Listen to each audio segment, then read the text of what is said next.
Hello guys, आप सभी का मेरे चैनल में हार्दिक स्वागत है। आइए आज हम उत्तर प्रदेश के कानपुर जिले की गौरव गाथा को जानते हैं। कानपुर माँ गंगा के दिव्य जल से सुशोभित पावन भूमि है।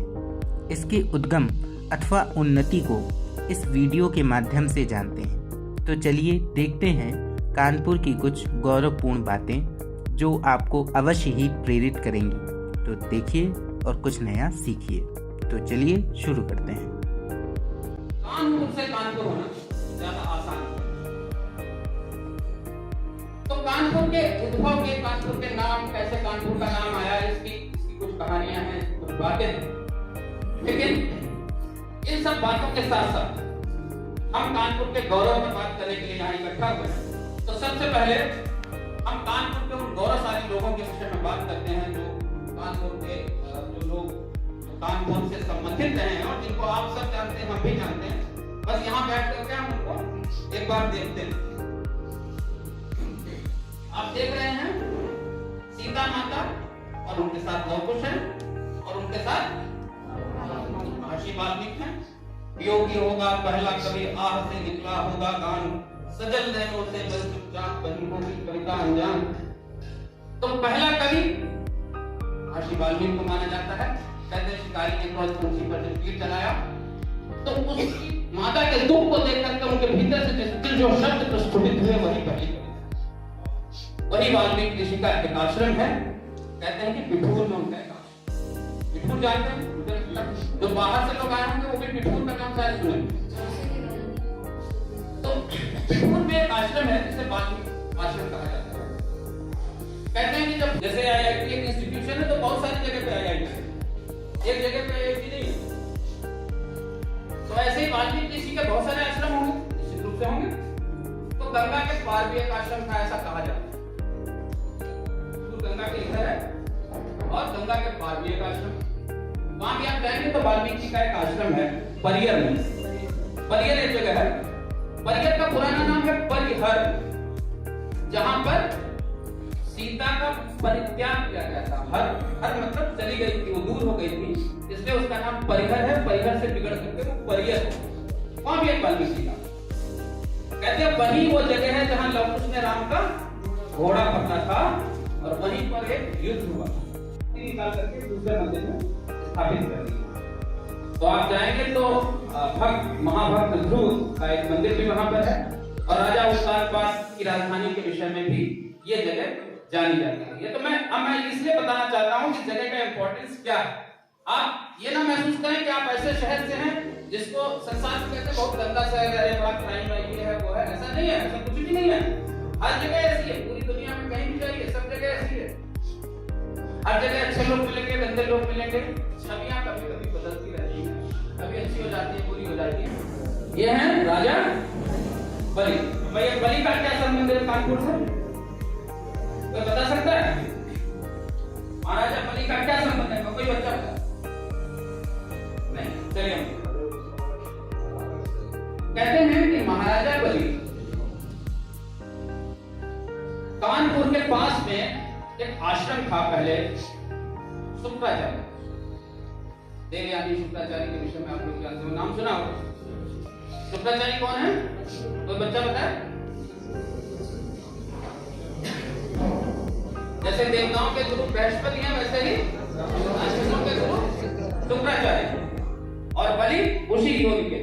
तो शुक्राचार्य के गुरु राजा बलि के गुरु शुक्राचार्य यही कानपुर के पास एक जगह है मूसा नगर, जानते हैं? सुना है मूसा नगर? मूसा नगर में एक मंदिर है, मुक्ता देवी का मंदिर। उसे पहले मुक्ता नगर कहते थे, अब मूसा नगर हो गया। मुक्ता नगर बदल के मूसा नगर हो गया। तो मुक्ता नगर जो था वो कहते हैं कि राजा शुक्राचार्य की का एक आश्रम है। वहां पर मुक्ता देवी का मंदिर है यार, और वहीं पर एक तालाब है, देवयानी तालाब। शुक्राचार्य की बेटी का नाम देवयानी है, उस पर भी चर्चा की बात में हम लोग करेंगे। तो देवयानी शुक्राचार्य की बेटी थी, इसलिए कहते हैं कि तालाब है वहां पे। महाराजा ययाति ने राक्षस राज वृषपर्वा की पुत्री से शादी की थी, उसका नाम था शर्मिष्ठा। लेकिन शुक्राचार्य की पुत्री देवयानी ने कहा कि शादी हम करेंगे अब ययाति। जब देवयानी को ययाति से प्रेम हो गया, क्योंकि शुक्राचार्य तो गुरु थे और वृषपर्वा उनके राजा थे, तो राजा से हमेशा पड़ा रहा, तो देवयानी की जिद से ये शादी की गई। लेकिन ययाति तब तक वृद्ध हो, उन्होंने कहा भाई मैं शादी नहीं करूंगा। लेकिन उनका मन, तो उन्होंने अपने पुत्र गुरु को बुलाया और उनसे कहा कि अपना यौवन मुझे। देखिए पहले के समय में कितने योगी तपस्वी लोग रहे होंगे, कहा कि अपना यौवन मुझे दे दो। गुरु ने कहा ठीक है पिताजी, आपकी इच्छा, आप शादी करना चाहते हैं, आप ऐश्वर्य का भोग करना चाहते हैं, अभी आपका मन नहीं भरा है धरती से, तो मैं अपना यौवन आपको देता हूं। और गुरु ने राजा ययाति को यौवन दिया। गौतम बुद्ध लुम्बिनी के थे, नेपाल से आए, बिहार में उन्होंने ज्ञान प्राप्त किया और फिर बनारस में आए और उन्होंने अपने ज्ञान का प्रचार करना शुरू किया। भगवान विष्णु के नवे अवतार माने गए और एक बौद्ध धर्म भी शुरू हुआ है। भगवान बुद्ध ने एक परंपरा शुरू की बौद्ध धर्म में, जिसे वर्षावास है। वर्षावासी परंपरा है, कोई भी पहले जितने भी भिक्षु हुआ करते थे, जितने भी सन्यासी होते थे, बरसात के दौरान यात्राएं नहीं करते। 4 महीने चौमासा माना जाता है ना, तो चौमासे में यात्राएं नहीं करते थे, बल्कि एक जगह रुकते थे। और उनके एक जगह रुकने से भारत के इतिहास में कितना कितना परिवर्तन हुआ है, ये शायद इस पर फिर कभी चर्चा हम लोग करेंगे कि अगर वो एक जगह नहीं रुकते तो क्या क्या नहीं होता। लेकिन अभी हम चर्चा इतनी करते हैं कि भगवान बुद्ध ने अपना जब ज्ञान प्राप्त कर लिया, उसके बाद जितने भी दिन जीवित रहे, उसमें सबसे अधिक 25 साल वो श्रावस्ती में।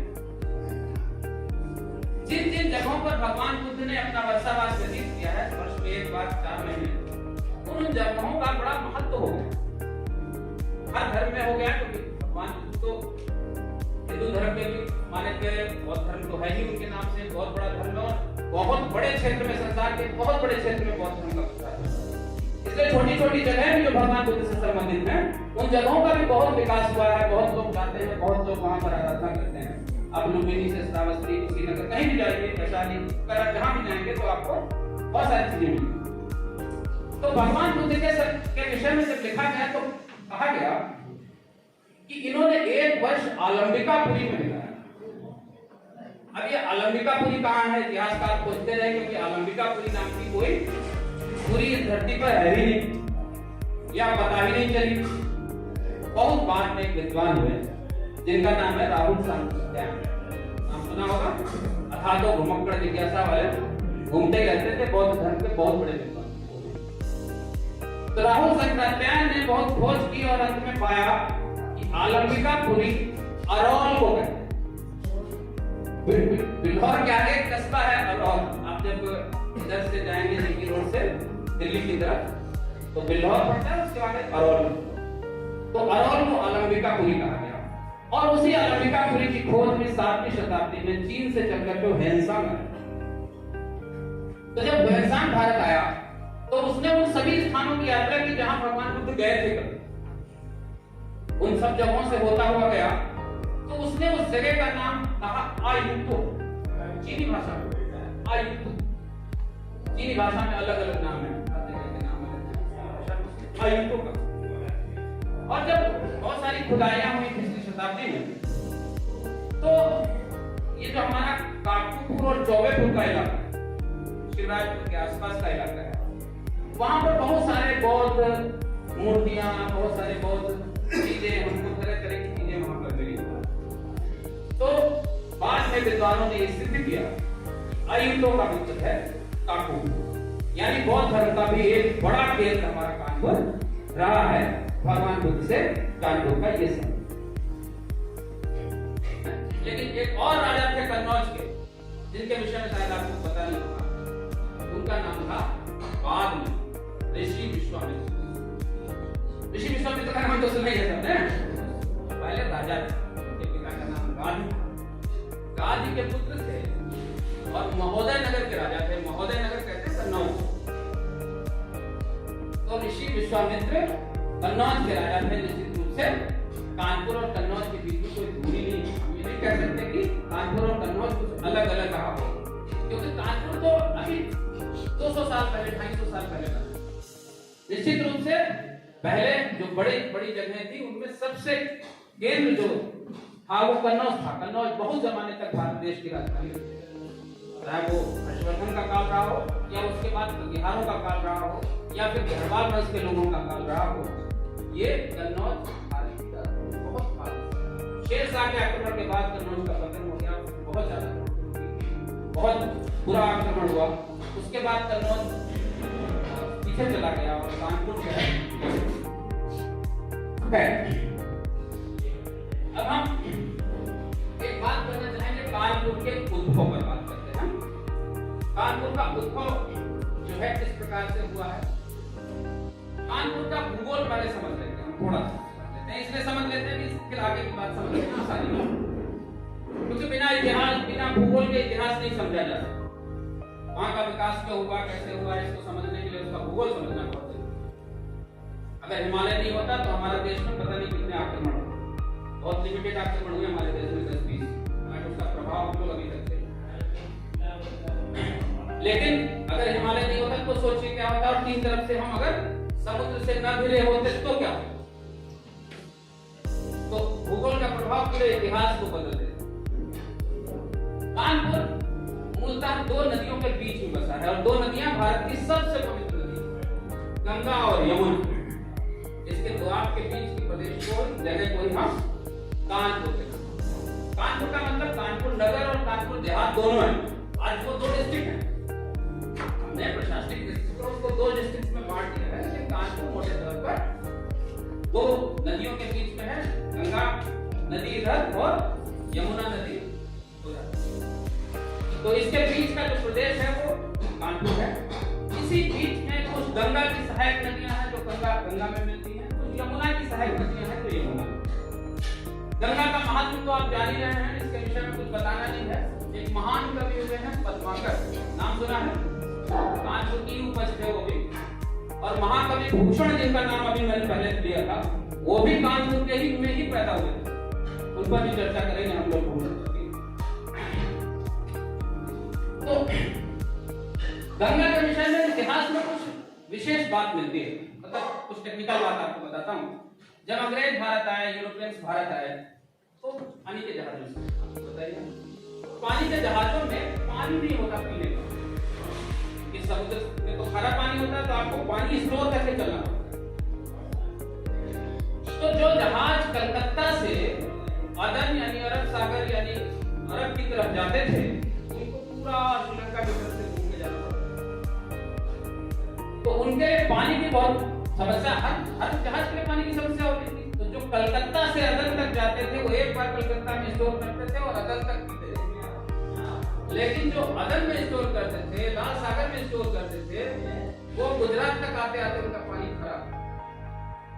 तो आप समझ सकते हैं कि गंगा का पानी कितना पवित्र, कितना महान और कितना कीटाणुरोधी है अभी भी और तब भी था। ये ऐतिहासिक तथ्य मैं बता रहा हूँ आपको, कोई ऐसी बात नहीं है। तो आप जानते हैं गंगा का पानी ले आइए, साल भर रखिए, गंगा जल को छिड़कते रहते हैं, उसको कभी पी लेते। तो उस गंगा का आशीर्वाद मिला है कानपुर, जिस पानी को पीने के लिए मुगल सम्राट अकबर से लेकर के औरंगजेब तक जितने भी बड़े बड़े सम्राट थे, हरिद्वार से स्पेशल पानी मंगाते थे। उनका पानी गंगा का पानी पीते थे, रहते थे यमुना के किनारे, लेकिन पानी पीते थे गंगा का। उनकी मटकियां गाड़ियों में भर करके सील बंद करके वहां से भेजी जाती थी हरिद्वार से, और वो आगरे में उतरती थी, और उसका पानी राजा को सप्लाई होता था। राजा और राजा का परिवार वही पानी पीता। तो आप ये समझ लीजिए कि गंगा का महत्व कितना रहा होगा, कितना पहचान लिया, दूसरे लोगों ने भी पहचान लिया। जो बाहर से आए, बाहर से विदेशी, वो भी समझ गए कि हमें पीना क्या है, खाना क्या है। तो उस गंगा का आशीर्वाद मिला है हमारे कान। चंद्रगुप्त मौर्य ने एक मार्ग बनवाया था जो कलकत्ता से काबुल तक, उनका पूरा राज्य क्षेत्र अफगानिस्तान से लेकर के पूरे सबसे बड़े राज्य क्षेत्र का आज तक सबसे ज्यादा अशोक ने राज्य किया है, सबसे बड़े राज्य। और वो कमा के किसने दिया था? उनके बाबा ने। अशोक ने कोई लड़ाई नहीं लड़ी, सिर्फ एक कलिंग की लड़ाई। तो जितना भी राज्य क्षेत्र अशोक का था तो चंद्रगुप्त मौर्य ने ही जीत के दिया था। चंद्रगुप्त मौर्य कौन था? जिसे चाणक्य ने कर दिया। चंद्रगुप्त मौर्य एक सामान्य व्यक्ति था, राजा का लड़का है। तो एक उत्तरापथ मार्ग उस समय चाणक्य की अर्थशास्त्र जो किताब उसमें उत्तरापथ मार्ग का जिक्र है कि व्यापार हमारा इससे हो। उस जमाने में वो मार्ग बना था। उसी मार्ग को अलग अलग समय पर अलग अलग राजाओं ने रिपेयर कराया, बेहतर बनवाया। शेरशाह ने बनवाया, तो कहते हैं ना जीटी रोड शेरशाह ने बनवाया, ऐसा लोग जानते हैं, समझते हैं, सुनते हैं। लेकिन वो वही उत्तरापथ मार्ग था जिनको अलग अलग समय पर रिपेयर करा करके अलग अलग राजाओं ने अपना नाम देने का प्रयास किया। शेरशाह ने जो रोड बनवाई थी वो फतेहपुर से निकल करके मुगल रोड मूसानगर होते हुए वो जाती है सिकंदरा में मिल जाती है, से मुगल रोड। और जीटी रोड किसे कहते हैं? जो कानपुर से अलीगढ़ होते हुए दिल्ली जाती है। अब समस्या क्या है? वो भी जीटी रोड है, ये भी जीटी रोड है। इस जीटी रोड को बनवाया था डलहौजी ने। हालांकि वो उत्तरापथ मार्ग का ही अंग था, रिपेयर कराया डलहौजी, इसलिए इसको ब्रांड